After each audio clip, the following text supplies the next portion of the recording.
जादुई नदी। किसी समय की बात है, एक घने जंगल के बीचों बीच एक रहस्यमयी नदी बहती थी।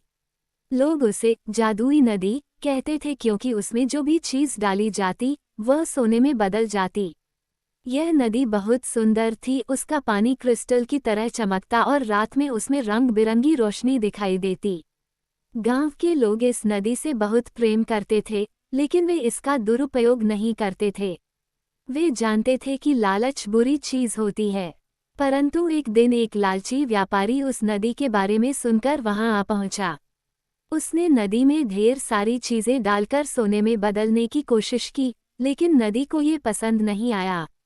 अचानक नदी में एक बड़ा तूफान आ गया और वह व्यापारी उसमें बह गया।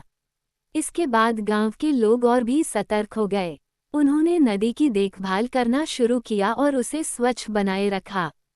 कहते हैं कि आज भी यदि कोई निस्वार्थ भाव से उस नदी में कुछ डालता है तो उसे अपनी मनचाही चीज प्राप्त होती है, लेकिन जो लालच करता है वह सब कुछ खो बैठता है।